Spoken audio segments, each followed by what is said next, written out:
Pemirsa, sebuah tonggak sejarah ditorehkan mahasiswa Universitas Mahendradatta dan Yayasan Perintis Dharma Nasional di Pura Pengubengan Besakih, Karangasem. Di kawasan suci ini akan dibangun Gedung Suci Perpustakaan Agung Empu Kuturan. Peletakan batu pertama dan upacara yang mengawali pembangunan pondasi Gedung Suci Perpustakaan Agung Empu Kuturan ini dilakukan pada hari Sabtu. Acara ini turut disaksikan Bendesa Adat Besakih dan tokoh masyarakat Desa Besakih serta prajuru Pura Pengubengan. Gedung Suci Perpustakaan Agung Empu Kuturan ini akan dibangun di atas lahan seluas 2 are. Penggagas pembangunan Gedung Suci Perpustakaan Agung Empu Kuturan ini, Gus Marhen, merupakan Ketua Yayasan Kepustakaan Bung Karno dan pendiri Yayasan Perintis Dharma Nasional. Menurut Gus Marhen, pihaknya membeli tanah ini untuk membangun Gedung Suci Perpustakaan Empu Kuturan. Tujuannya adalah menghormati salah seorang pendeta spiritual yang sangat dihormati, sekaligus disucikan oleh umat Hindu. Gedung Suci Perpustakaan Empu Kuturan ini akan diisi tentang sejarah perjalanan suci Empu Kuturan dan dokumentasi yang berkaitan dengan napak tilas spiritual beliau.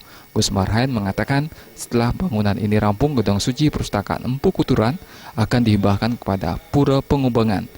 Hibah ini akan dilandasi nota kesepahaman yang jelas karena Gus Marhen sangat berharap dedikasinya terhadap peninggalan sejarah spiritual Hindu dapat dijaga dan dipelihara dengan baik untuk diwariskan kepada generasi Hindu selanjutnya.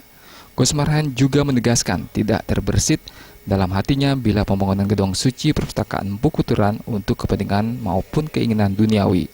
Gus Marhen melakukan ini atas dasar ketulusannya sebagai wujud penghormatannya kepada Empu Kuturan.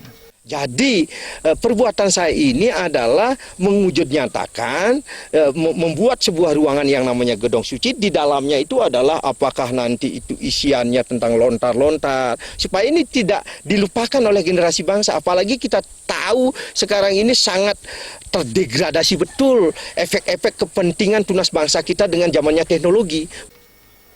Bendesa Adat Besakih Wayan Gunatre mewakili prajuru Desa Adat Besakih menyampaikan penghargaan dan apresiasinya kepada Universitas Mahendradatta dan khususnya Gus Marhen yang sangat peduli dan mengabdi kepada leluhur. Juru Bendesa mengapresiasi keikhlasan Gus Marhen karena membangun museum Empu Kuturan ini tanpa diselipi kepentingan tertentu. Ini saya kira sangat penting karena kalau berbicara terkait dengan Empu Kuturan, mungkin sedikit kami ingin merenungkan secara awam, secara bodoh. Beliau adalah figur atau sosok yang benar-benar menggali bagaimana Bali ini tegak dalam arti kesatuan dan persatuan keramanya. Gitu.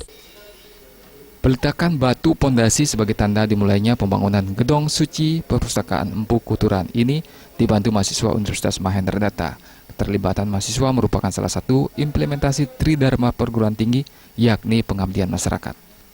Kami merasakan semoga kedepannya pembangunannya berjalan lancar dan bisa dimanfaatkan untuk kedepannya anak cucu kami. Tim Liputan Bali TV.